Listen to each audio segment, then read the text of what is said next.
Hi friends, it's Miss Miller. I'm here again to read more stories about McDuff. I think this one might be the last one that I have. This one is called McDuff Saves the Day, and it's written by Rosemary Wells and illustrated by Susan Jeffers. And we talked a little bit about how the author writes the words and the illustrator draws the pictures. I really like the pictures in McDuff books. I like how they are set back in time, like maybe in the 1920s or 1930s. And I really just like how she's captured that period in time. So let's read a little bit about McDuff and how he saves the day.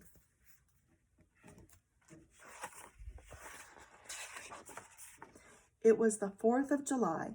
Lucy and Fred took McDuff and the baby for a picnic at Lake Ocarina. McDuff rode in the back seat next to the baby, which he did not like, but with the fried chicken, which he did like. He sounds like a dog that likes chicken. McDuff switched to the front seat, where he could see everything which he liked. But Lucy's lap was too bumpy and jumpy, which he did not like.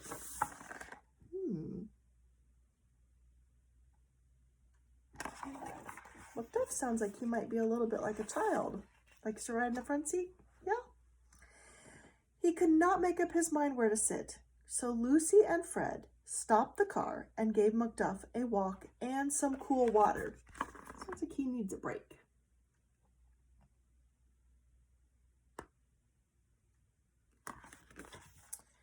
Lucy took over the driving. "You can't sit on my lap," McDuff said Fred. "You are too hot, heavy, and hairy." I don't think Fred likes him sitting on his lap.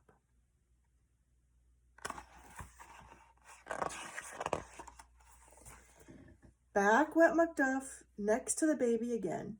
He smelled the fried chicken, warm in the picnic basket. "Woof," said McDuff, and the baby woke up.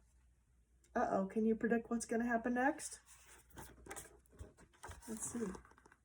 Well, there's that baby sleeping, but not for long, as McDuff woke the baby up by barking. Lucy stopped the car. Fred gave the baby a bottle. Lucy gave McDuff a marrow-bone so that he wouldn't bark at the chicken. So they're taking a break, another break. I'm going to get everybody calmed down so they can get back on the road. "I'll drive," said Fred. As soon as the baby finished her bottle, she took the marrow-bone away from McDuff. "Fred, stop the car," said Lucy. "The baby has the marrow-bone." Uh-oh.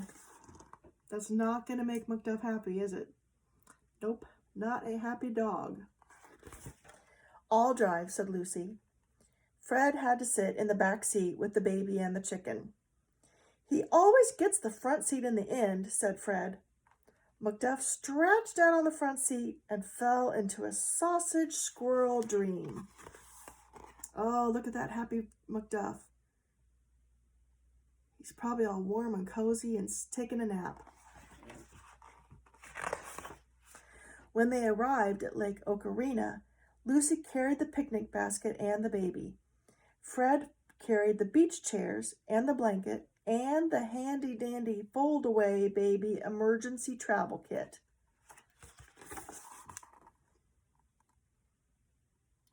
Poor Fred, he has a lot to carry. "I'll take the baby out in the float-a-boat," said Lucy. "I'll go back and fetch the sun umbrella and the playpen and the slug-a-bug," said Fred. "You watch our picnic, please, McDuff," said Fred and Lucy. Ooh, what do you think about that? I don't think McDuff is happy, but the people are all running to get stuff, aren't they? McDuff knew no one would dare come near the picnic basket with him there, but McDuff didn't hear or smell the silent invaders. They penetrated the picnic basket by the hundreds. In a few short minutes, the picnic was gone. Who do you think the silent invaders are? Ants? You're right. Lucy and Fred did not know what to do. We could eat mulberries, said Lucy. I could catch a small fish, said Fred. McDuff decided to explore other picnics. They have a problem, don't they? Their food is all gone because of the ants. So McDuff is going to try to solve the problem. He went from blanket to blanket until he found Mr. DiMaggio.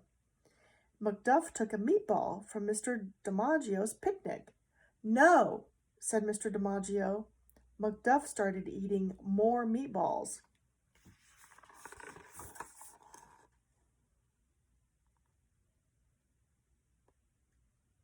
Would you let the dog eat your meatballs at your picnic? I don't think so. No, no, no, said Mr. DiMaggio.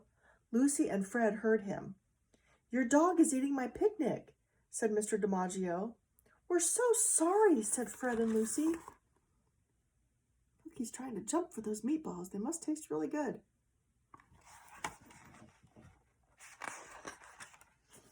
You see, the ants ate our picnic, and he is hungry. Oh, that's terrible, said Mr. DiMaggio. Sit right down and eat. I have lots extra.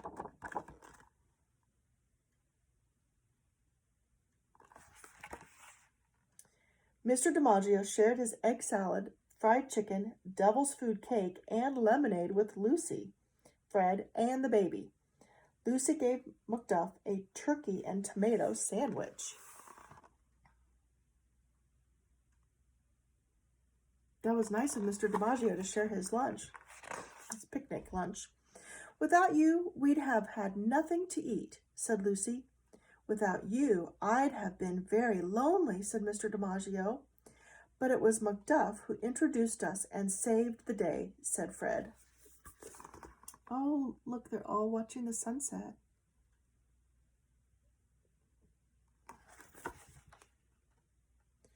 Dusk fell.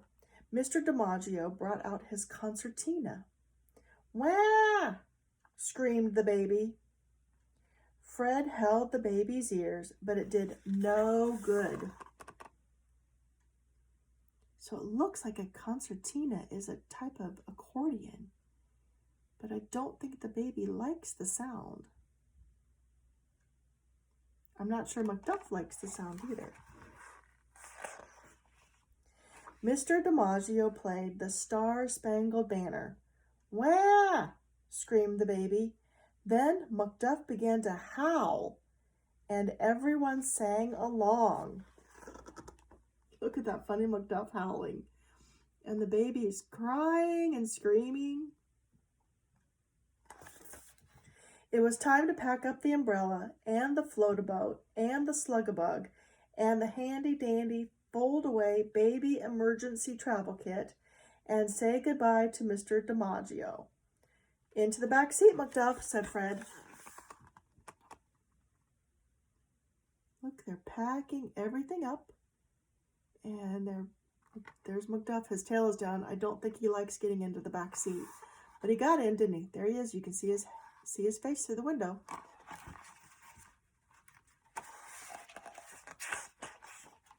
Suddenly the fireworks began. Bang, bang went the fireworks. Wah! Screamed the baby. Fred said, You'll have to hold your hands over the baby's ears. Your hands are bigger and more soundproof, said Lucy. So Fred stopped the car and got into the back seat with the baby. Lucy got into the driver's seat, and McDuff came in the front seat. Look at the fireworks. Aren't this beautiful?